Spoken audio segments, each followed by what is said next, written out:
We start. I gotta throw some eye drops in. Give me a second. Wait, what? My eyes get super dry here. Colorado. You know who else is out there in Rado right now? Hold on. And he's I'll listening to also this do this episode. if you talk about anything emotional, so I can like cry and stuff. See, it's like Yeah, super. yeah. I'll just cut there so the audience doesn't see that you put those in, and then you'll just be crying. Perfect.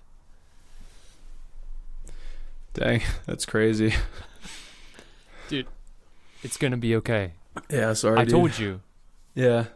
Look, we It's all just- go through this sometimes. I get it. Yeah, it's just I've like been there, super, man. super emotional. You know. Yeah. Well, I believe in you. For whatever it's worth.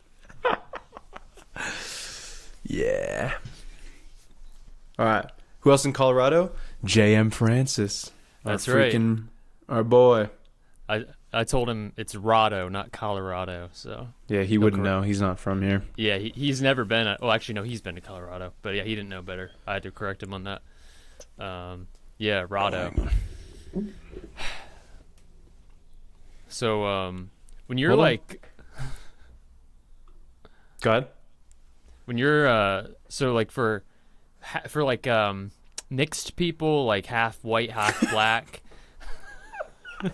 For like half white, half Asian, Vietnamese or whatever. So, is it true that you're throughout your lifetime, your body develops in one race direction or the other? It's never both. So, like the older you get, you're gonna either become more white or more Asian. Yeah, that's right. I don't know if you ever took biology, but it's the way that your DNA is structured. The genes from one, it's sort of like I don't want to say a disease because that sounds bad, but it slowly starts to overtake the weaker, genetic code. So in the Asian case or whatever, it's like, white, it's a little bit inferior. It starts to just slowly creep in and yeah. So as I age every year, technically I get a little bit more Asian till Right. by the time I'm super old, I'll have like a full Fu Manchu kind of thing. So That's right. Yeah, your dad will be proud, or will he? or will he? He'll be like, Susan, you won. Yeah, every year for my birthday, instead of like a happy birthday, he's like, happy birthday. Like knowing You're You're just like your mother. yeah. Well, you look more and more like your mother every day. Oh, great. Yeah. Yeah. But hey, Nice. Good start. Good start. Good stuff. Oh, I got a haircut. Dang. To all- Yeah, it looks really good. I can see a lot of hair being cut off of that for sure. Yes. Yeah. So I have for everybody who doesn't know, there's a reason I've been wearing a hat for every single episode, for literally every episode. It's because I've been growing my hair out, but I got to a point where I just couldn't like maintain it anymore. It was so long, I could pull it back, but it wouldn't stay. Like it was just all over the place. It was a mess. So I had to wear a hat to keep it intact throughout the day. Just easier that way. But I did get a haircut recently, and I'm wearing a hat right now because it's been a long day, and I just, the hair wasn't on point. So maybe Dang, next must have been a bad episode, you guys haircut might then, be, yeah. No, not a bad haircut at all. Actually, it was a great haircut. No, it looks great. No, I just. It does look great because I'm in a wedding this week or next Sunday. Are you? So, Whose wedding? I don't know. I forget. Oh, well, sounds like you made that up. Ha ha! Yeah, maybe I did. I have a music recommendation for you. Actually, before I touch on that, this probably shows that it's a good thing we do a podcast where we haven't filmed in a while because we slightly offset this one to where it's almost like a way for me to like dump my brain out kind of a thing, where like in college it was like soak your brain in a bucket of alcohol kind of thing. And Okay. And then now the podcast, it's like, oh, this is where I go to like unload my thoughts, Yeah. So yeah, anyways, it's good to be back. I was thinking It's about good that the other day. Yeah. Well, I mean, I think I've said that a few times now, but I mean, that's kind of Yeah. was my kind of reasoning for making this podcast, because I was like, nobody else is gonna. I can't have these conversations with like anybody. So, but at the same time, there are conversations that I believe when someone pays attention to them, I think anybody could find them interesting. But it's just me.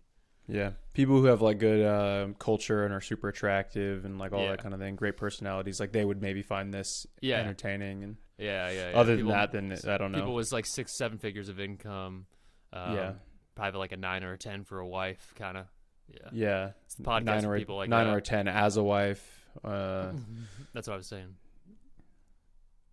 Oh, or they are a 9 or 10 as a wife. That's what I mean. Yo, you think we got any 9s or 10s that listen to this podcast? 9s or 10s. Yo, leave a comment down below if you're a 9 or 10. 10. And be sure to follow our personal Instagrams. Yeah. Don't listen to our podcast. You're a 9 or a 10. Yeah. That's cool. That's pretty cool. But yeah, it is cool. It is cool. Of course, dude. It is cool. Oh, dude, guess what movie I just watched? Like 2 Hangover? nights ago. Hangover Part 3, dude. I don't even think I've seen Part 3. Dude, I think I just saw like the first 1 or 2. Like the second and third, I never really watched but once. Dude, I was watching the third one. It's so funny. Oh my gosh. It's one of those comedies that just got like kind of bad scores from the critics, but it's like so funny. Holy frick. Every comedy gets bad scores from critics. I don't know if there's any, and if it's a critically acclaimed comedy, it's probably trash. Like those are usually not the funny ones. Yeah, critically acclaimed ones. Let's see if we're aligned here, because I think we might be. If you gut reaction top 3 comedies ever, not talking about super deep, not talking about anything. Okay, Hot Rod would be one. Okay. You said you just right off the top of my head. Yeah, right off the top of your head, top 3 list. The Hangover. Okay. And frick, I don't know. Like no, the other guys I think would be up there for me. Yeah. 21 Jump Street. I can't remember all these right away. That's what I was looking for. Because right off the top of my head, both the Jump Streets I think are up there, and I don't know if that's a universal thing or if we just have that perspective. But I think it might. I think it could be. I think everybody would agree with that those movies are like objectively so funny. Yeah. But I bet you their scores are like average at best. Like, I bet you nobody else agrees with that. Like the critics, I'm saying, don't like agree with that sentiment. Right. Yeah. I don't. Yeah. But who knows? I mean, I was gonna say there's been funny like comedies, like at different phases in my life. There's been like what I found funny was a little different than what I found funny at a different age, obviously. So like, I look at like growing up, the classics were Napoleon Dynamite and Hot Rod. Like that was those were 2 staples. But then like I got older, obviously I branched out a little more, you know. But like for just like pure, I think, quality comedy, I think Hot Rod and Napoleon Dynamite are incredible movies. Yeah. They're way different than obviously like a rated R comedy. Dude, did you see that clip? I don't think I sent this to you on Instagram. It was the producer of Napoleon Dynamite. I think he was on a talk show or something. And they were looking for backstory about like basically when he was filming. And you know the clip of the old super old farmer that's like over there I got yeah. And Napoleon's just kind of standing there. He said that dude that they casted for that old guy, they literally found an old farmer. He was not an actor. That was legit. He was legitimately trying to tell them that he about something on the farm, and they just kept the cameras rolling, and that's a straight up real clip. That's They're crazy, like, dude. He was trying to tell us something. We just knew his name was Dale. That's what it was. His name was Dale, and he was like, they're like, Dale was trying to tell us something about the farm. We just let him keep rolling about whatever he was saying, and we just left it in the clip. That is incredible. And it doesn't surprise me because that was kind of just the attitude throughout that entire movie. Oh, was yeah. Like, what is even the point of this? Doesn't I matter. wonder how much of that movie they just straight up ad-libbed. It was like improv, right? Yeah. Like, it's got to be a huge chunk of that movie. Yeah. Dude, yeah, that was that's like one of those movies that just like, obviously, it was like super low budget, but it will forever be remembered as like one of the most legendary movies of all time. Like they had one of the smallest budgets ever. Like, I mean, they had hardly anything to work with. Clearly, look at the thing. Like, exactly. There's not much going on visually. I don't think they needed a whole lot of special effects for that movie, but Yeah, those movies. Another one that reminds me of that is any movie that Danny McBride is in. yeah, oh that And yep. that reminds me of that clip you sent of him and Patrick Mahomes. Oh, dude, have you seen that show? It's so funny. No, I haven't seen the show. I It's haven't a seen the good show. I but- started watching it last year because I saw clips from it like that, and it's so funny, dude. It's got Will Ferrell in it. It's got what's the black dude from The Office? He's in it. Oh yeah, yeah. Bunch of just great, like a bunch of comedian dudes. It's a funny show. But like Danny McBride is just throughout ridiculous. Yeah. He plays The like the same character. He does. The first movie I ever saw him in was The Foot Fist Way, which is like the karate. You probably haven't even seen this. No. This was literally the only reason I saw this movie. It was in high school. I fell asleep on the couch in our basement watching whatever TV.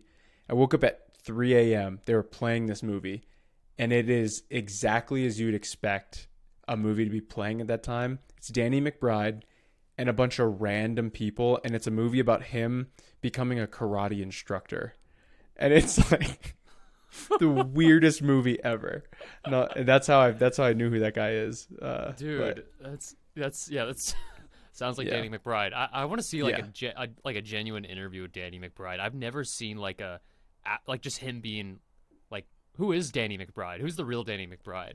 Because like the character he plays is kind of very similar in a lot of ways throughout the movies he does, but it's just like, where did he come up with this? Like, he's like a Will Ferrell type where they play the same, essentially the same one.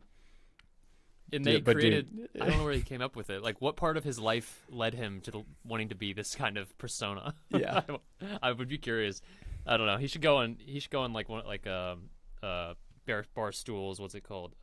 With Caleb Presley. Sunday Conversations. Sunday Conversations. I was just watching one of those last night with Drake. Yeah. Oh, so good. He found his niche and he is like crushing it. Who, Danny? No. Caleb. Caleb. Yeah. Yeah. And DB. It's very true. And DB. We call him DB. Yeah. That's what Drake refers to him as. His friends know him as DB. So yeah. So like we're cool. We should have DB on. Yeah. We should hit him up. You know what that Sunday Conversations reminds me of is Zach Galifianakis Between Two Ferns. Yep. It's like, very very similar style. I would say that Between Two Ferns was almost like even less intentional trying to get any answers from the guest.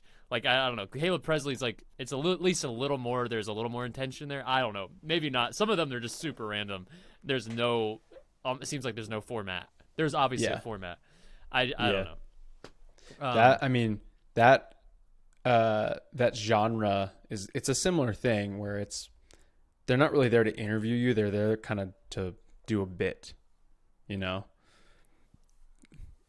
Yeah. So I don't know. It's similar. Sorry, I thought my screen went away for a second. Thank goodness it didn't. Oh, not the screen. But yeah, so here's a great little. I'm gonna share my screen here. So this is the scene I'm talking about, dude. Just watch this.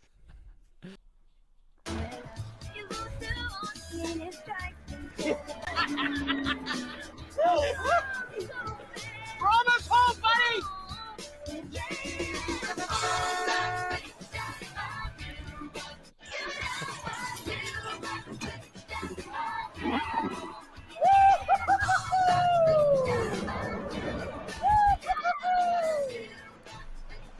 Hey!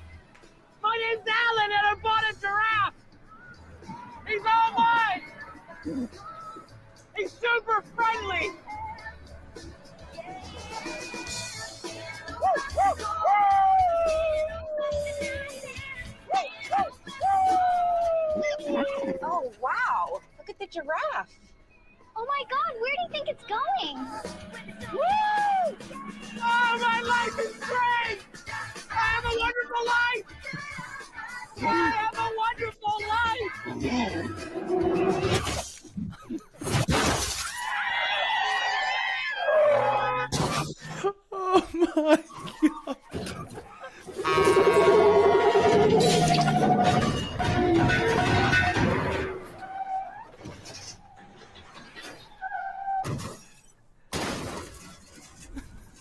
best part.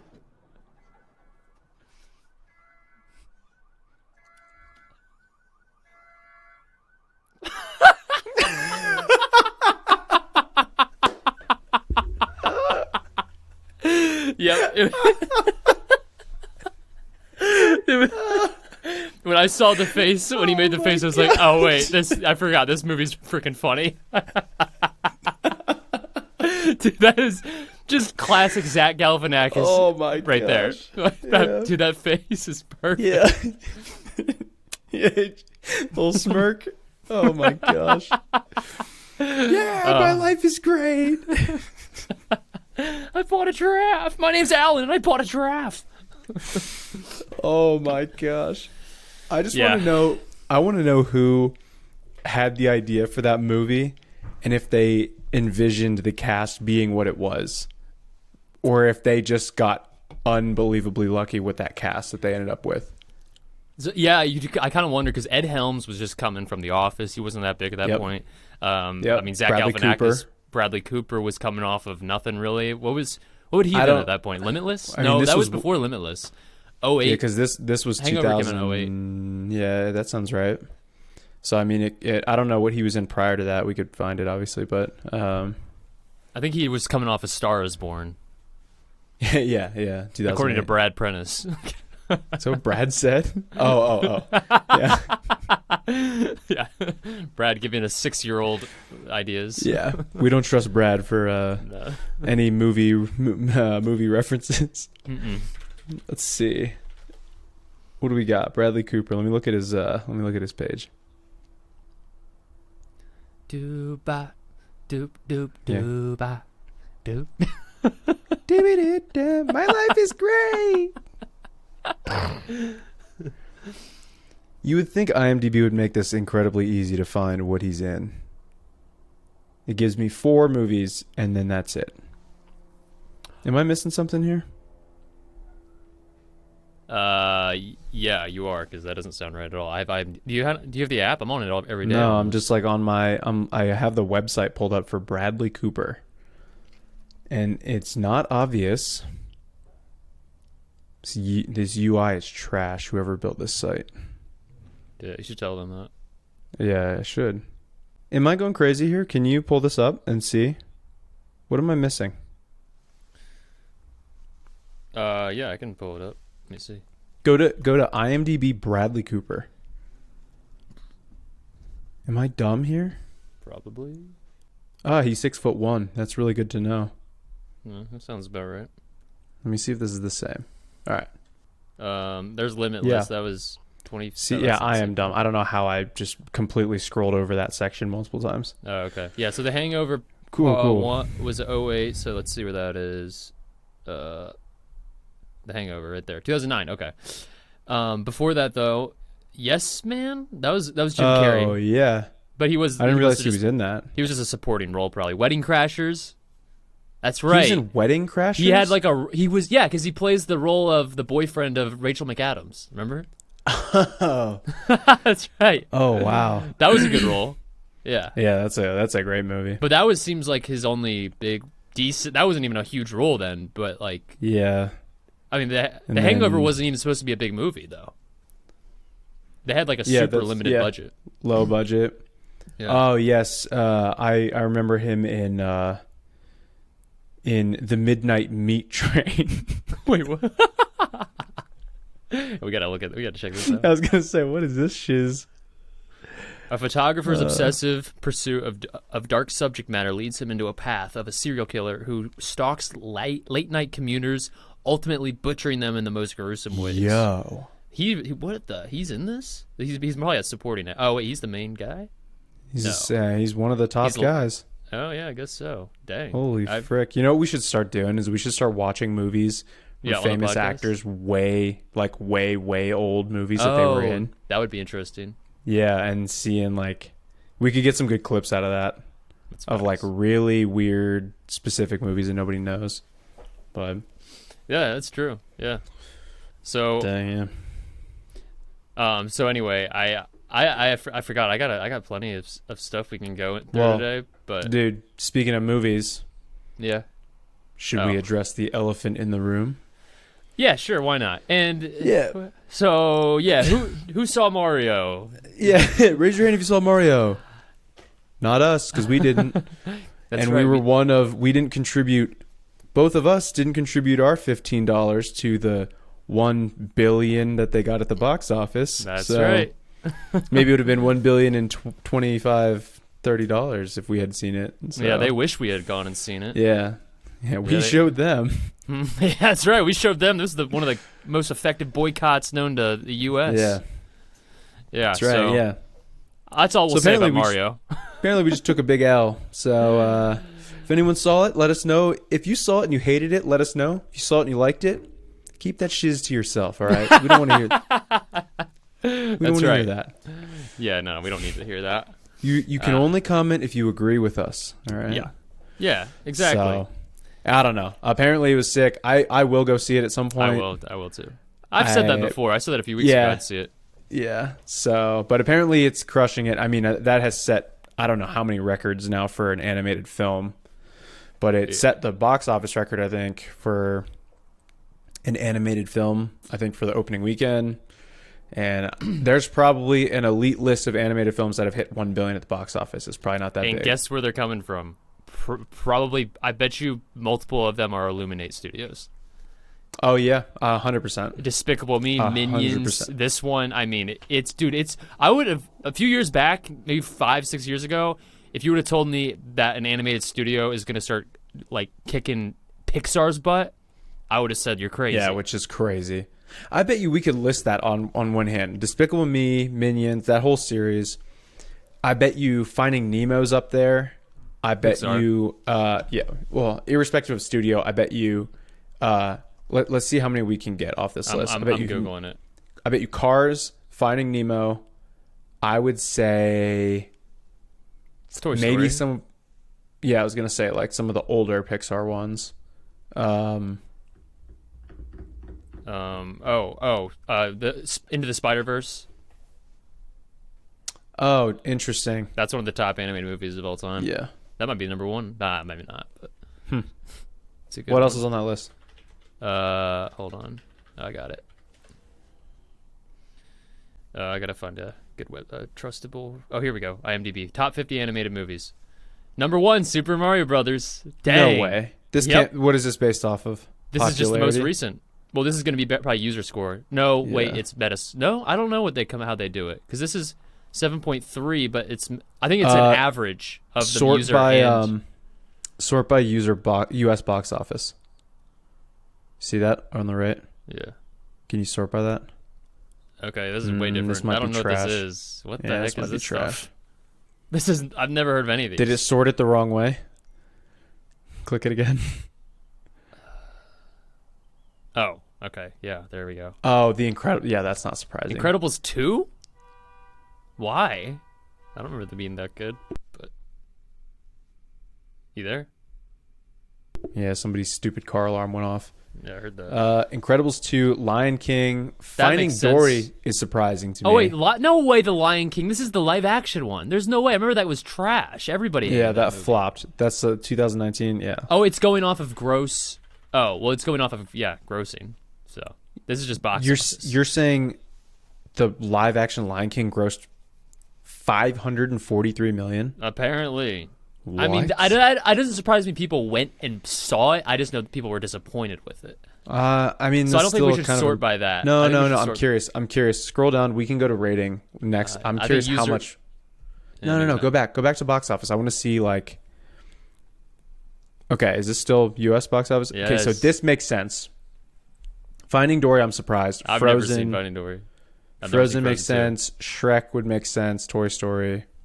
OG Lion King. Obviously. That could be like number 1, honestly. Frozen 1. Yeah, so it's Disney crushes this whole list. I'm surprised Minions is that far down, to be honest. Secret Life of Pets. I hate that movie. Really? There's a reason for that. Doesn't have to do with the movie. Yeah. It was 2016. I was at his house. And we saw that after we broke up. Like, that was the worst thing ever. Inside Out, Zootopia, Minions, Shrek. I don't know where Spider-Man is, or if they even classify that under this. I bet you they don't classify that as. I wonder if that's in another category. See, what's interesting with this list too is like box office for these older movies. How does that even stack up? Like original Pixar Disney films, they didn't obviously have the same like media hype that we have now.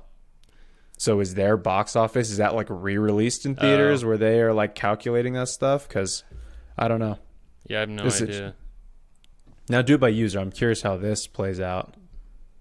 This is going to be some weird stuff. No, you had it. Flip it back. What is this? What the? I don't know any of this stuff, dude. The problem here is like it's not going to take into account like number of ratings. It's IMDb. This isn't actually like an official article. This is just sorting it how you want. I'll go to an actual list. The 51 best animated movies of all time, ranked by, let's see, animated. It's going to be opinionated. These are the finest animated movies ever made. Yeah, that doesn't. What does that mean? Like you got to give me a criteria. Since 1998, that could be good.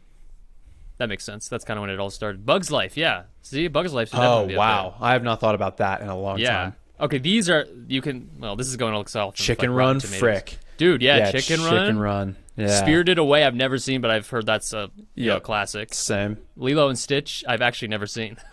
I'm surprised that that's that high. Yeah, we got a Lilo and Stitch.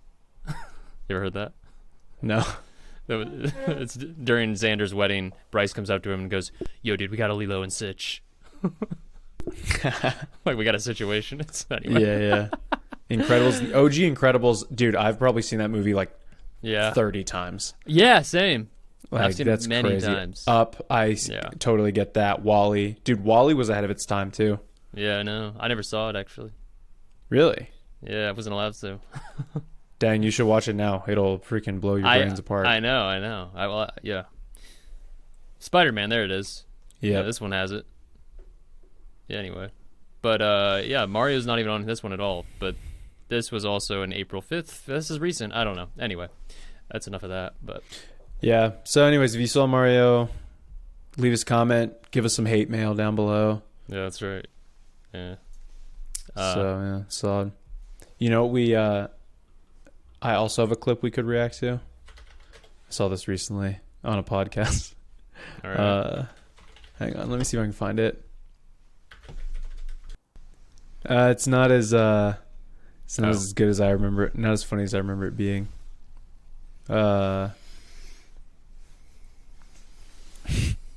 Yeah, maybe I could show the podcast episode. I don't know.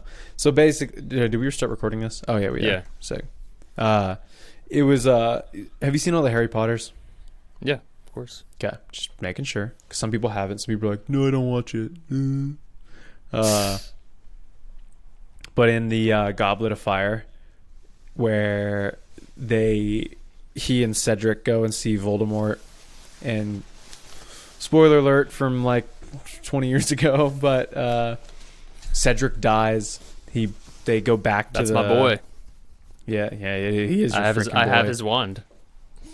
But anyways, they come back to Hogwarts, and Cedric's dead, obviously. So they all like rush to him, and his dad is like, "My boy!" His dad's like freaking out, and then it goes to Harry, and Harry goes, "He's back! Voldemort's back!" It's like this super good acting from his dad. My boy, he's back. It's like, but I just rewatched the scene. It's actually not that bad. I don't even need to see it. That's funny enough. Yeah, but I didn't. Is that actually where it cuts to? Straight like Harry Potter says that right after. Yeah, it's either right after or right before. But anyways, got the G of Fire, dude. That was my favorite one back in the day. Yeah, it's a good one. I remember reading all the books. Wasn't allowed to as a small child. Right. Read them all in high school. Freaking ripped through them. Like the little Asian nerd that I was. That's right. No friends. My little 850-page book. Was just getting after it. Yeah, there was probably like kids were like, or you were high school, so that was probably when like your friends were going to prom, had their dates, but you were just at home, no date, no friends. People were hooking up and stuff, and I just 1,000 pages in. I don't need girls when I got Harry Potter. Well, do they know that Voldemort's back? Probably not. Yeah, they're all caught up with their little. Well, joke's on them. They don't know that Voldemort's back. They're in danger. Dude, I remember going to the midnight premiere of, what was it, the last two? Oh, me too, last dude. 2 movies, yeah. Yep. Because those came out in 2 parts, obviously. I was 15. Yeah, I remember going. I was in high school. I remember going to the midnight premiere. My hometown had shout out Leesburg. My hometown had this super old theater called Tally Ho. And it was like a theater from like the 1950s or 30s or whatever. Like super old. Like freaking Lincoln practically got shot in that theater. Like that old. Wow. And it had 2 theaters. It was like the old original seating, and it was 2 theaters you could go. So they would show 2 movies at a time. And they would always do midnight premieres of all places, which was crazy. So I remember waiting outside, seeing Harry Potter on like these really old screens in like the original theater like setup. It's kind of cool actually, but that always just surprised me, like of all places to do something like that. Yeah, but yeah, we have a theater kind of like that, historic theater. It's been around for like, I don't know, forever. Yeah, let me see if I can find a photo of this actually. I wonder if they're still there, because it's been forever. They probably use it for concerts now, so I probably couldn't see it. Yeah, whatever. Yeah, I saw what was it called? The Deathly Hallows Part 1 in St. Simon's Island, Georgia. I was on vacation. Yeah, St. Simon's. Yeah, it's a good place to visit. Yeah, it is. It is a dope spot. And then the second part 2, I saw. Part 2 I saw in St. Simon's. Part 1 I saw in high school with some high school friends. When I was like 15, one of the girls I had a crush on and whatever. Anyway, it didn't work. The pirate, maybe? Nah, this is before the pirate. This is way back. Nice. Way back. Yeah. Nice. So, check this out. I haven't shared this with anybody before, but I've always thought it to be true. Maybe you can see. All right, see this guy? Here we go. Spencer Jameson. Yeah. So you know who Spencer is? He's the one with the dark hair. This guy. Yep. All right, cool. So this is the band. If anybody doesn't know, this is Spencer from the band Camino. Shout out Spence. Sick guitar. Facts. So I also watch some YouTubers. They have a channel called Strawberry Park and Love Live Serve, and one of the cast on one of the hosts on there, his name's Noah, goes by Noah Boat. They look almost identical. This is the first time I've looked at them back to back. All right, here we go. Here's Noah. Okay, wait, I can't share this properly. But you see, gosh dang it. Oh, can I not share just like put it on 2 tabs, dude? Oh, window. There we go. I can share the entire window. All right. Can you see when I'm switching between tabs? Yep. All right. So this is Noah Boat. Oh yeah. Wow. Freaking like they look very similar. I wish I had like a back to back. I mean, especially though, like older they've gotten and like grown out their beards or whatever. They look like weirdly similar. Go up. Go to the one where he's go down a little bit. The one where he's looking the blue background one. Oh, that one's too old. That one makes sense. He is way too old. He does not look like that anymore. But let me just look at like this. All right, sure, that'll do. Yeah, and then GIF. Yeah, I mean, I don't know. Yeah, it's definitely close. Yeah, I mean it's close for sure.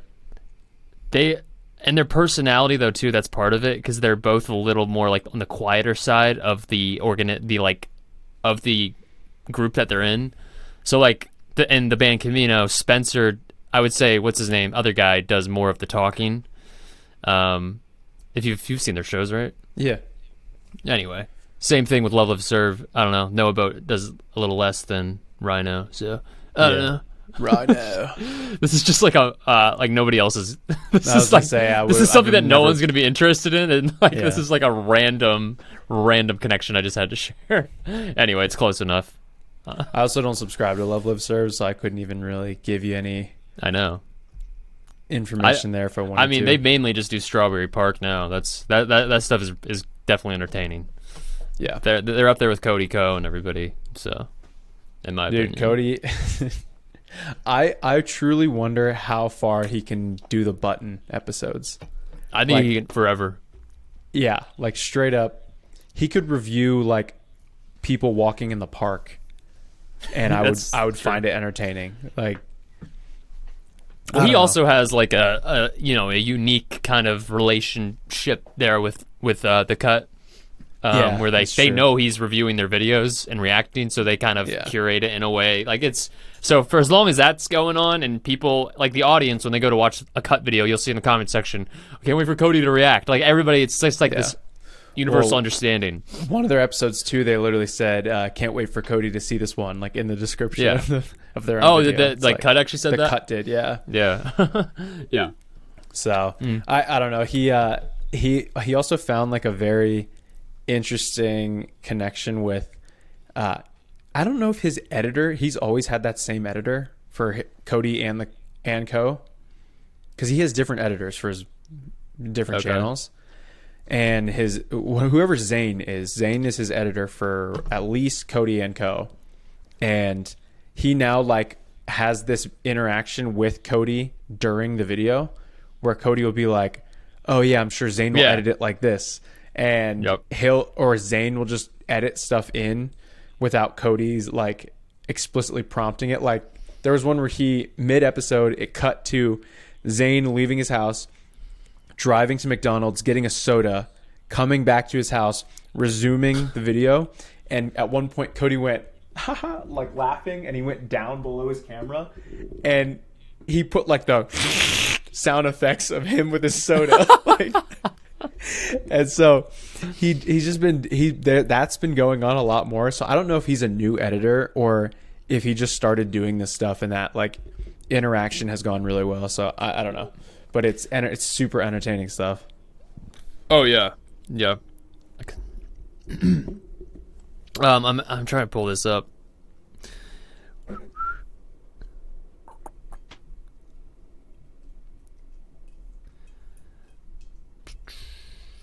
Oh man. All right, well, screw it then. Yeah, I don't really have like a good transition for this, but anyway. What transition? You about to say something deep or something? Actually, it's kind of YouTube related. So I got an ad for a YouTube ad the other day for have you? I'm sure you've seen these, maybe not, because your game is just perfect anyway, so you probably don't get these ads. But my game, like, it's the ad. The ad starts with like kind of like looks kind of like like prank videos are shot, like the pickup line videos are shot, kind of same style.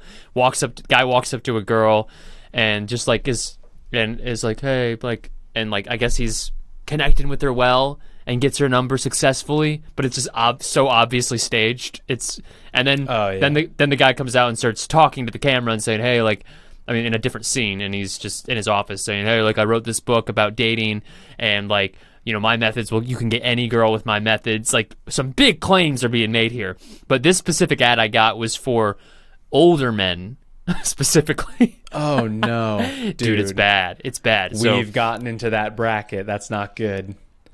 No, Good. No, we have not gotten into the bracket. This ad was not supposed to be for me. Like, this is truly an ad for guys actually in their 40s, 50s, How 60s. did it end up in your freaking algorithm, dude? They're like, oh, look at this guy. He's 20. You're still 27, right?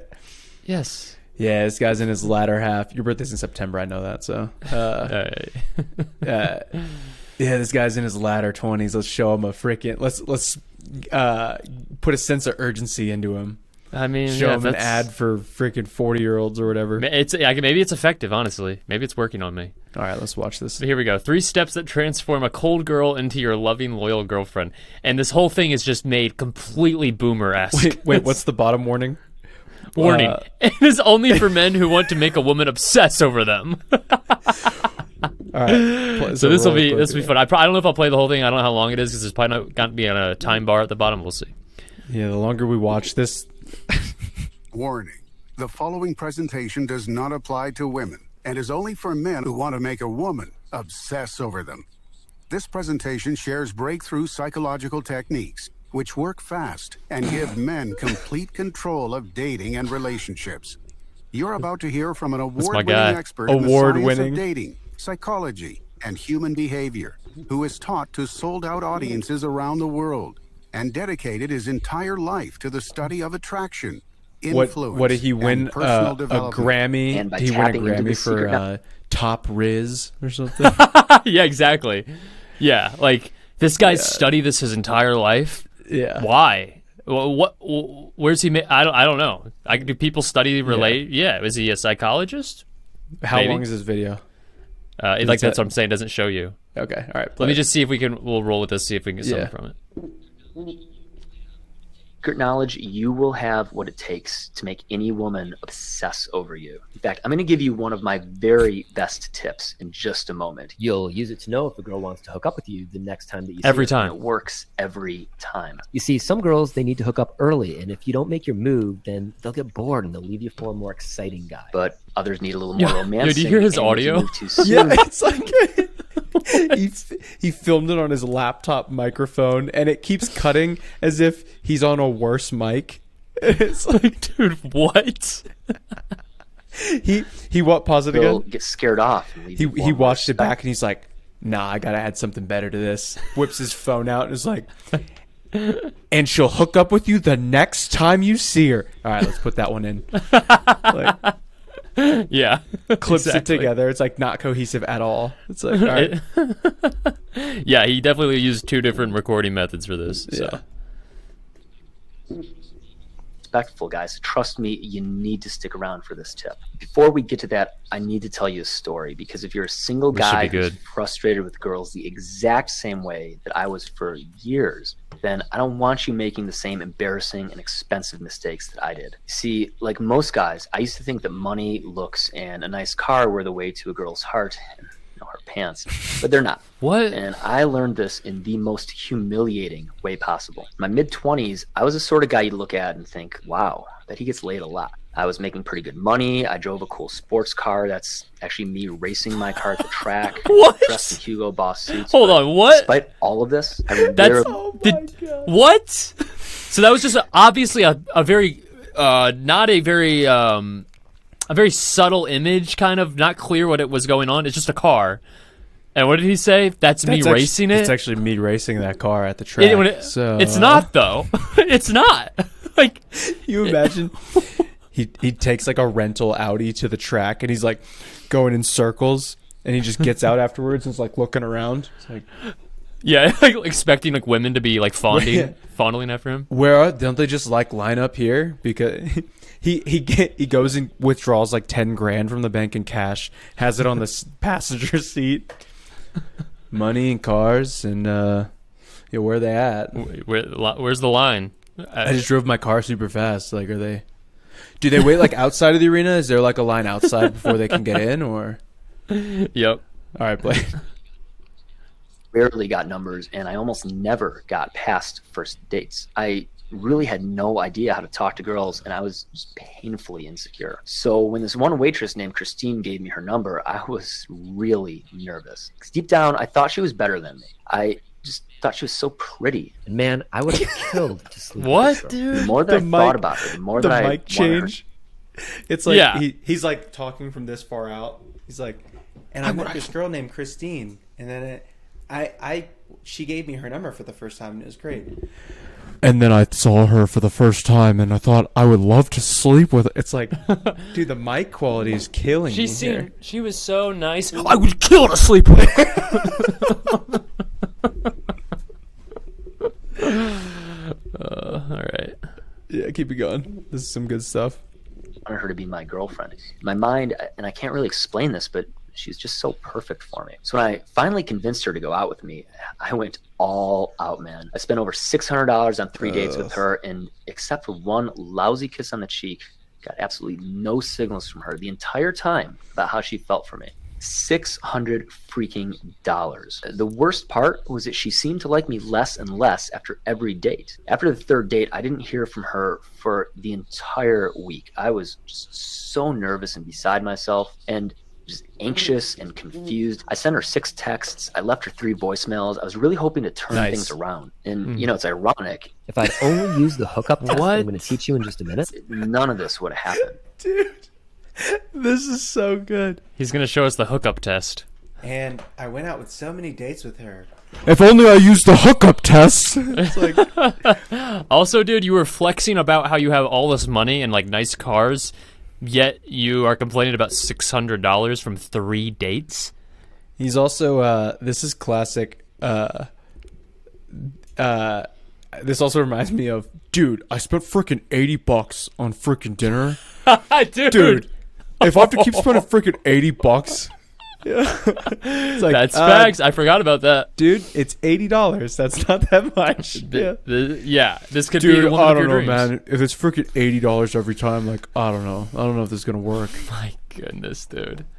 Also, that's like, for anybody seeing this video, that's like hearing this story and is like, dude, I agree. What did you do? It's for certain like, people, obviously. It's like, holy frick, how do you not know that? Like, obviously, the first date, you're not like, let me fine dine you and take you to. It's like, obviously not.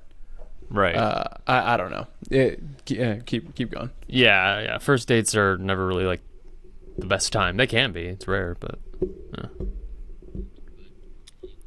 But anyway, she finally called me, and get this, she told me that she got drunk and she crashed her car. And she wasn't hurt, but she did get put under house arrest for the next 2 months. But did I get the hint that she didn't want to see me anymore? Well, heck no. I thought, this is my chance. I could be her knight in shining armor. I could take care of her while she's trapped at home. So I asked her when would be a good time to see her, but she just kind of avoided the question. So, me being persistent. Hold on. Can we talk about in what situation do you just get in a car accident and you're put on house arrest? No DUI, nothing like that. What, did he say she was on house arrest for 2 months for what? for crashing. She got drunk and crashed her car. So I don't know. Yeah, guess I don't think that's how the law works. also, he hears she's on house arrest for 2 months and is like, well, when can I come see you? So like, you want to get a drink? Well, I guess actually maybe not. Like, Yeah. No, don't So take that- off your ankle bracelet. You're so sexy. wait, so like, where? So you want to like go out? I'm on house arrest. I can't. Yeah, that's cool. You can like come to your house after, but like, do you want to go out tonight? Maybe. She's like, well, I can't.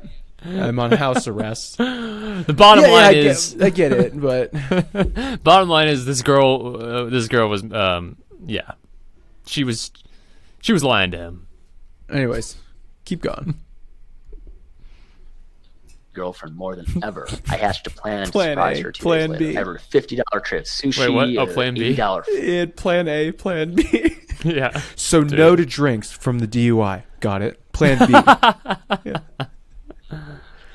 flower arrangement. I even bought her some comfy, sexy pajamas for Victoria's Secret. When I left work that night, I picked up the sushi and then I sped through rush hour traffic fast as I could to get to her house because I wanted to arrive a few minutes before the flowers got there. But the traffic was worse than usual that day, so as I was pulling up to her curb, I saw the flower delivery guy knocking on her door. And just as I was walking up to the house, sushi tray in one hand, Victoria's Secret bag in the other, the door opened. But it wasn't Christine. It was a guy. He was kind of scrawny and dorky looking. There it but is. He wasn't wearing a shirt, and his hair was really messy. And then I saw Christine. She came to the door wearing nothing but a bed sheet that was wrapped around her.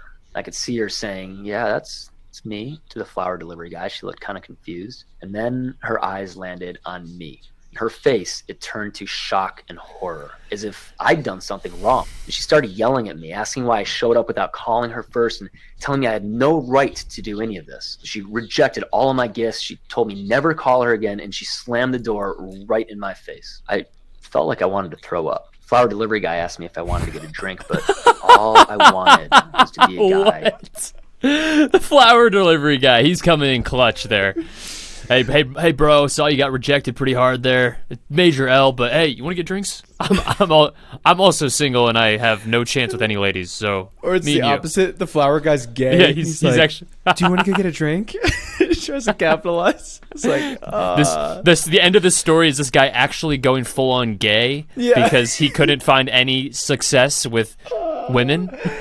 Oh my That's gosh. that's where we're headed here. Dude, this is quality. You got this as an Instagram ad? Didn't have stuff like no. this So it was. happen to I me. got the ad on YouTube, and then I clicked the learn more button. and this Okay, is okay. this is the landing page. Keep it going. This is some Yeah. good stuff. Yeah. I was so angry, and not just because Christine was sleeping with another guy. I was angry with myself for being so stupid, for screwing things up yet again, for having no control. Up to that point in my life, dating seemed like a labyrinth. Like there were 100 ways to get it wrong with the girl, but only one way to get it right. Well, as I sat in traffic on the way back home, I knew I just could not go through the rest of my life this way. I was going to figure this out. So I did something that most people would call totally insane. You see, as bad as I was with girls, I thought it was going to take a lot of hard work, a ton of learning to actually land a girl like Christine again. So I left my business, I moved to New York, and I went to work for one of the world's best known What? pickup artists. I wanted to practice with more girls. And So his I name usually is went out- Starman! Every ebook. Bro, imagine that. We're like, what? Oh my. Do you have problems getting women? Luckily, I've made a 5-step course to get women. Yeah, it's like, Oh gosh, dude. This man went to New York Holy- City to work for a dating coach, I a guess. pickup artist? A pickup artist, even worse. Like, he's not even a dating coach, a pickup A artist. pickup artist. It's like, Unless he's like Steven Shapiro, then I get it. But yeah, anybody yeah, else? exactly. then Yeah, it's no, like, you're that should not be a thing ever. All right, keep going. Book. I watched every Oh, gosh. DVD. I learned every trick I could find. Things actually started improving. I learned how to make girls laugh, but half the time I felt like they were laughing at me, not with me. So what was the one thing that changed and put me in the big leagues, dating famous actresses, Oh, yeah, models, right. making them my girlfriends at will, being interviewed by CNN, Men's Health, and more, and having men around the world line up to pay me thousands of dollars for a weekend of training? Well, it started when I read an article in the Huffington Post about this weird thing called literotica. Think romance novels, my but gosh. on steroids. Maybe you've heard of that book, 50 Shades of Grey. That's literotica. And as I read about it more, I was shocked and sometimes disgusted. Some of the most popular stories, and these are written by women, mind you, they're this stuff. Literotica is currently the #1 ebook category on Amazon.com. I mean, this is the dark secret that every girl indulges in. So I knew that it couldn't really be these superficial things that make women want a man. And when I began to study literotica and understand what a woman's evolutionary brain really desires, well, A very different picture emerged. I knew I was onto something. I printed out stories. And then I got a man, it was crazy ASMR because podcast whether the story microphone. was about Yep. Man, I wish I knew how long this was so I could Can you skip through skip? it. Can you skip through it all? That's the thing, I can't. It's an ad, Dang so it! they wanna want you hear to watch the whole end- thing. I want to hear the end of this. 1,000 girls or develop some ridiculous Playboy skill set just Alright. to get a great Well, girlfriend. I mean, that's basically it. Yeah, he's gonna keep going. Yeah, it's just a bunch of nothing. It'll keep being Um, super vague, and then he'll be like, "And yeah, buy it- my course," and then you can Yeah, figure out it's just a bunch exactly. of word junk that doesn't really mean anything. You just wants to sound smart, so you buy the course. It's Yeah. and it's dude, literotica, whatever. Like, what that's the problem here is, and what I see with a lot of these dating coaches or whatever pickup artists who are selling courses, is what they're selling you, what they're teaching you is not sustainable. They're not there because what if you really want to actually have a true shot with more girls, it's not going to be following a rule book and having the right lines. It's going to be changing your actual self and working on yourself as a person, not saying, oh, if I just give her the obsessed story or whatever he's saying, or use literotica language, like, I mean, maybe that'll work and get you in the door for like a one night stand, but it's literally not how you are going to attract and hold an actual high value woman. Well, none of these pickup artists or coach or whatever the hell you want to call this, none of those are actually for a long-term relationship. All of these are literally like, are you looking to hook up with girls, and like, here's all these things you need to know. And all of it is just a big, like, if that's working, it's a big like con, which, I mean, that's kind of what hookups are anyway. So, I mean, go for it. But I don't know. Though, like, you can find 1,000 dudes online trying to sell a course like that, painting the exact same picture. All this dude did was describe a dude striking out at a bar, and then he added like 10 minutes of fluff to that video. And it's like, here's exactly what I did, and now I have women paying me to sleep with me. And it's like, okay, all right. Like, I don't know. Yeah, it's kind of sounds a little like Jason Capital a little bit. Your boy, you love that guy. I think over time of following him, I changed my opinion on him actually a bit. Jason Capital. I used to hate that dude. I think maybe he's actually grown himself a little bit because he's not as bad as he was. So yeah, I will say the only dating coach that I've seen that I actually feel like is not a con artist is this dude. The only reason I say this is because I see this guy on freaking TikTok constantly. It's like he was big on TikTok, I think in when everybody else got big, 2020 through now ish. He was putting a lot of content out. He actually seems like he is like a legitimate dating coach. He's not like a pickup artist. What pickup artist? That's like the scummiest name you can have. I know, it's horrible. But yeah, I don't know.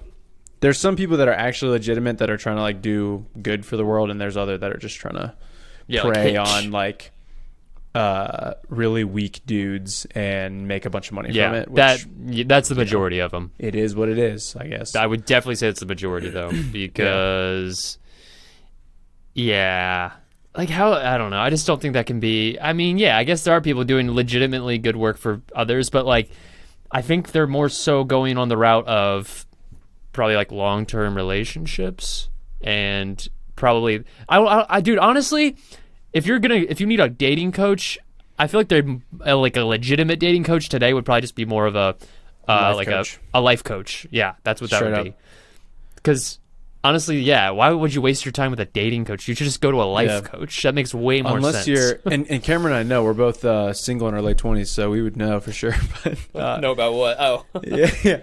Do you trust us with relationship advice? But dude, no, it's the same thing. It's like, if you are, unless you chronically overshare or something, and there's like glaring red flags where you go on a first date and you're like, no, wait, please date me. It's like, what is a dating coach going to provide you?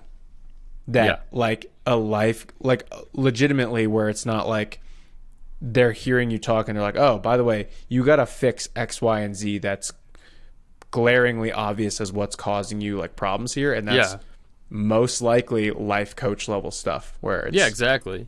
Hey, you've got stuff that you haven't resolved. You're bringing up too much stuff to these girls. You're projecting a lot of like insecurities. There's like all these different things, it's like, I don't know.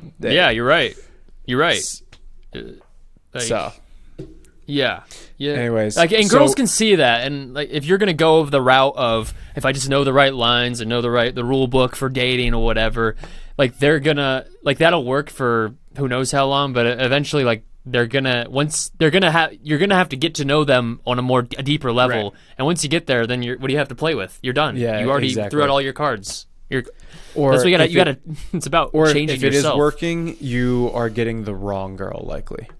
Where if you can like recite some lines and play that game, you're likely getting into, because like, I mean, realistically, you start dating a girl, what are you talking about without just being super like open about who you are? If you're like regurgitating this like rehearsed persona, then you're not going to end up with the right girl anyway, so. Right. Yeah. Anyways.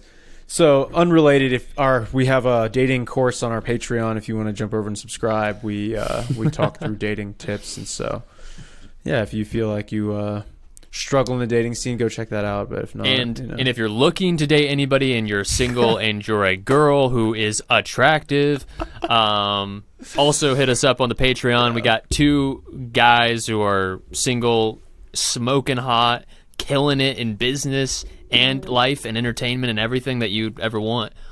And we have 2 guys who are open. Yeah, 2 guys unrelated to Yeah. anything we've discussed here, but they're two dudes that fit that category. So So hop on our Patreon, subscribe, and you might end up with one of those guys. So dude, I will say this is related, and this is actually serious. This is funny. Did you see the guy on, again, TikTok? I don't know if you, but this made its way into other platforms. He did 50 states, 50 dates. Did you see this guy? Yeah. This That was dude, pretty cool. I don't know how this started. It is actually really interesting. Because I don't know how he didn't take it like seriously. It was lighthearted. Yeah. You know. He I think he just had the idea to do it, and he was like, all right, well, I'll just figure out how to make it happen. And he obviously had a following at that point, so that obviously helps getting the word out. But he went to 50 states and had girls, I don't know if they signed up or I don't know any of the details, but he lined up 50 dates with 50 different girls in 50 states, and he went on 50 dates.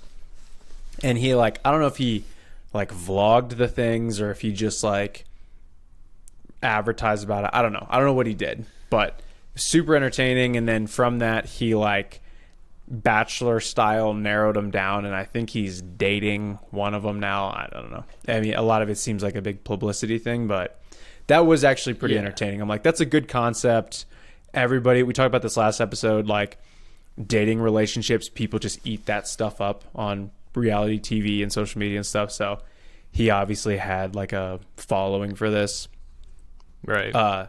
So that's entertaining content, and that's a pretty original idea. So I give that dude props because I think that's a cool idea.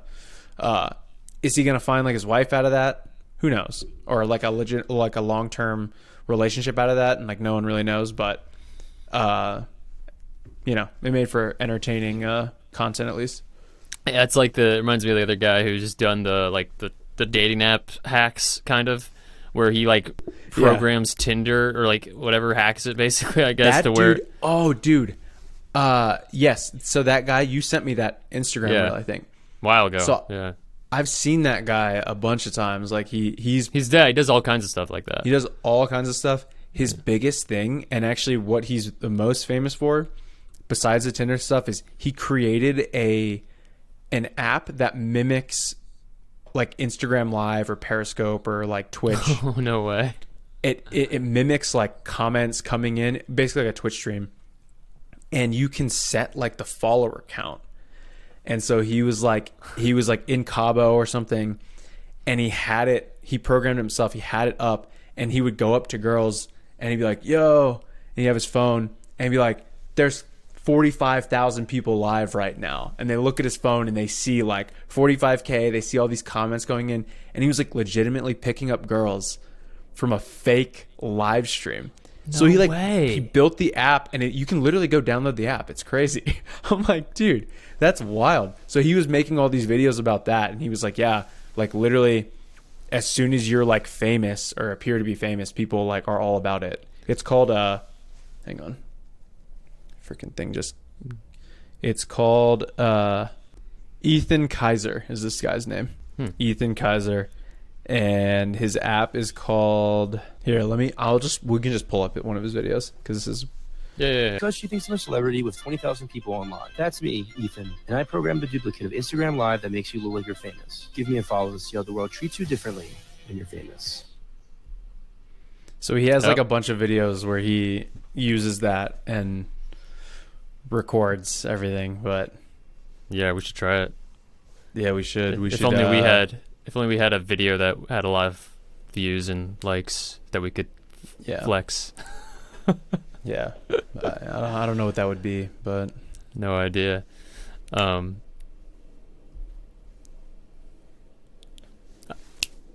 was good. Dude! Oh, perfect transition, dude, because I was literally about to bring this up. let's go. I already had this ready to pull up, and that was the perfect move. I did not know that was going to happen, but that it worked out well, because here, check this out. There we go. Wow, that was actually great timing. So, I got this ad the other day, sponsored on the social media. Getting more followers is impossible, and then they say, I grow my followers by thousands every month without doing anything with Path Social. Dude, the amount of problems I can form from just this one ad is insane. This Yeah. just shows so many problems with society. Like, oh my gosh. Like, first off, just first thing here, I want to make this point. The font. Well, The text I'm not. I and the was. font. I wasn't talking about like the style of it as much as the okay. content. But I grow my followers by thousands every month without doing anything on Path Social. So you do nothing and you grow your followers. This is literally, and I know it's. We all know it, but this is just like the perfect reflection of society today. Literally, people want to be famous Yeah. for absolutely nothing. People want fame just for fame. They don't care about the passion that they maybe have to get the fame, or their some kind of art they're doing, or something creative. It's just no. I just want the followers. Today's it's not about. I swear Zero this is work. Yeah, you're growing your following for what? So you can show what? Nothing. You have nothing to show. Yeah, It's just exactly. like, this is a legitimate ad. This is a legitimate company whose marketing department legitimately thought this is how we should sell to people. Well, that's It's, I mean- it's what everybody wants to do now, where it's do nothing, grow your following to then accomplish what? And Say the you have following's not even real for the most part. It's just going to be Exactly. bots. It's gonna be bots. So you and can then- entertain bots all day? Well, dude, this is the bigger question too. I don't know if this actually got solved, but you remember when Instagram removed the? Remember when people thought Instagram was going to remove likes permanently, and they just made that like an option. They were like, experimenting with it. The big fear behind that was exactly this: was if you can't see in likes and comments, like the comment counts or the like counts, which by definition is the like true engagement of your content. Like if you see somebody with 2 million followers and they have 10,000 likes on their post, something is clearly off there, you know? And so when they were floating all this stuff, people were like, yo, from a brand perspective, you're going to incentivize people buying their follower count to then get brand deals because nobody knows what their true engagement is, versus like you see content where somebody has 100,000 followers and they have 50,000 likes, which is nuts, where it's like 50%. I don't know if that's actually nuts or not, but you know, you see the engagement that's way higher on a post, and you know that those are like legitimate people that are interested in the stuff that you're producing, and that's like the true measure. Where this is like, grow your following to then consume no content that you produce or nothing interesting, and then what? You know? Yeah, for what? So I thought it was interesting too. I saw this video. Actually, Strawberry Park put it out yesterday, but they reacted to just like a 2-minute video of random dude. But he's just talking to the camera, and he says social media today is confused most, like everybody. Social media, to what it has become, is very unnatural. And he made the point, like he said, normal people, they're not posting on social media for the most part, is what he was saying. We're talking. Let's just talk about Instagram for this matter. Forget about Facebook for now. But like people posting on Instagram, like often, they're probably not. He's saying they're not normal. Like they're not in like a bad way. They're just not your everyday average person. They have something that they're creating. They're probably trying to show off maybe a video or whatever they do. They're a content creator or whatever. And he said what the problem is, people get on social media, people who maybe don't post much, and they see this, and they see people who are doing incredible things, like maybe they created this great content, or they traveled here, got this amazing picture. And it's like, and then you compare yourself to them, as people do. But the problem is those people posting are not a accurate representation of the average population. The people posting this content are just people, like a small minority of people that are maybe in the entertainment industry of some sort. Maybe they're in the music industry, the movie industry, or this industry, but they're a minority. They're not the average. This is not a good, accurate representation. Yeah. So anyway, he's very well spoken the way he said it. I wish I could just pull it up. I don't even know what it's called though. But and I was like, yeah, that is true. Yeah. Like, well, and part of it too is like some of those people exist because they're creating like travel vloggers and all that kind of stuff. Yeah. those people exist because they know that the content they're creating, people find enjoyment seeing. Right. People like exist and travel to other places in the world that maybe they can't go. Like if somebody's traveling all over the world and you're a run-of-the-mill person who doesn't have 10 grand to go blow on a vacation, that content's like exciting for some people to watch and see, but it's not a representation of like what real life is. That's it's a very specific subset of people, and so that's how you have to consume social media. That's what everybody says, right? Like social media is not real life because it's not. You get some people that do really well at that, where they don't edit their stuff, they post raw things, and that's become more of a thing now. That's why here's a hot take actually. That's why daily vlogging was so big in that was probably 2016 to 2019-ish time frame, when daily vlogging was like all the hype. Every YouTuber was doing it. That's where all the content was. That's how Logan Paul got big. Well, after Vine, that's how Logan Paul became a YouTuber. Casey Neistat, we've talked about him before. That's how he got so big. But daily vlogging was such a big thing was because it's not this very curated, professionally done video or this super edited, like all this stuff. It was, for the most part, somebody with like a decent camera, but they were vlogging themselves. They didn't have, now vlogging has become like videographers and it's become more of a production. But at the time it was like, you get somebody with a Joby Gorilla Pod and a camera, and they're like, walking around wherever they are with a camera. And it's like, I think why it got so big was because it was a representation of somebody that maybe had more fame and it was in a better, like either a cool city or had like this exciting life, but it was like real life stuff. Right. And it was relatable content, and that's why I think it got so big. Obviously there's entertainment value in it, but anyways.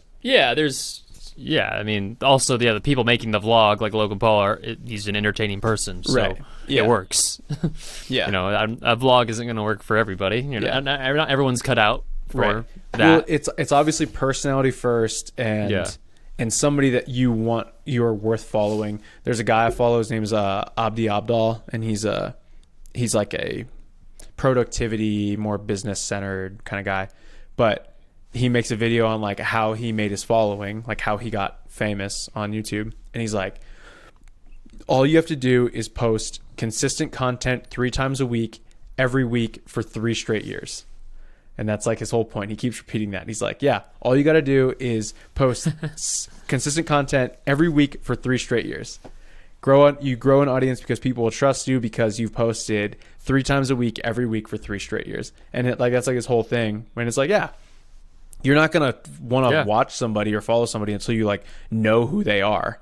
Right. And they don't gain your following until they prove it to you in a sense. But the vlog stuff is relatable once you have that following. Like Cody Trains. The reason Cody Trains is so popular is because people love Cody Co, and they get like an unfiltered day in the life of Cody. Yeah. And that's what people want to see. It's like, yes, they find Cody entertaining in his other videos, but they also want to see like, hey, we like you as a person. What do you do normally that we can like also see? So, yeah, exactly. And to that, I had a point, but then I lost it. Cool. That's classic. So, but it's okay because, it's okay. Yeah, it's okay. I don't know if you saw in our notes, but I wrote out a text conversation. I don't know. It's been a while since I wrote this down, so I'm just gonna. Yeah, so I'll just fly through this real quick. So I wrote down text message exchange between a dude and another dude that just met at like church or a networking event or AA. So you can probably relate. But I don't know, maybe. So I wrote it like this. Okay, so this is how it goes. This happens a lot in these specific groups, organizations like churches, AA, Alcoholics Anonymous, or like networking, or groups where connection. It's all about connection and connecting with other people, and that's what everything is all about. So this is what happens. So let's say I went to an event. Let's say I just let's play it out, me and you. So I'm gonna have Yeah, never mind. We won't play it out. But let's just say let's just say I just met you. Never met you before, but I met you at, let's say, a networking event, a little networking group, and and then we had a nice conversation. I leave, then you send a nice follow-up text because you got my number, and you say, "Hey, brother, so great connecting with you tonight. Reach out anytime you need." Brother. Hey, man, can we not do the whole brother thing? It was great connecting with you as well. Of course, brother. Edits. Of course, my man. I don't know. Like, we all know those people that just have to say brother every sentence with other guys. It's literally like they feel weird if they don't have that at the end of the line, because you know how it is. You know how guys are. They when you're texting like dudes and you want to say something like heartfelt, but you also don't want to be weird. You end it with like my guy or my dude or brother. You know, you don't just leave it like I love you. You would be like, I love you, man, or I love you, brother. Love you, brother. You don't just say I love bro. you. Yeah. What's funny is too when you see this with guys, it's like you end up just exchanging the words to try and find a different word. Like, for example, you sent me like, "Hey man, like great catching up this weekend," like, or like, "Yo dude, good to see you this weekend. Like, hit me up when you're in Virginia next time, bro." I would be like, "Yo homie, good to see you." Like, you find a different word so you're not repeating like bro or guy from I know. message. It's like "Yo, same my guy. Thanks for thanks for hanging. Catch you later, like homie," or something, you know. It's like The Rock. "What's up, brother? Hey, brother. Oh, brother. Brother. Yeah. You need a spot, brother?" Yeah. Hulk Hogan.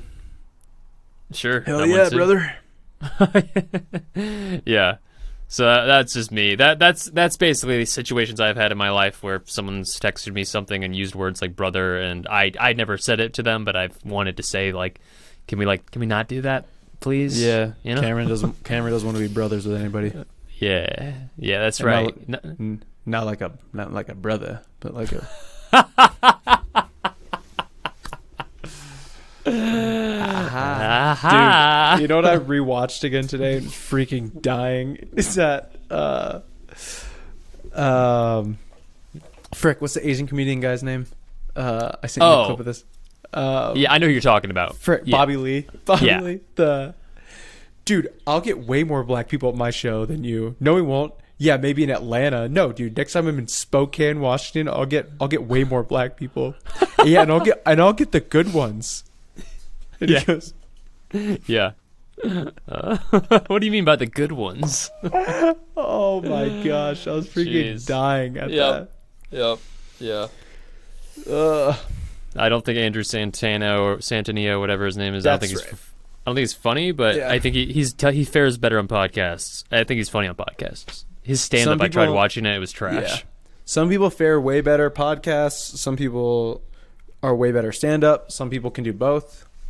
The people who can do both, shockingly, are top of the comedy space. Theo Von, Andrew Schultz, they do both. They succeed at both.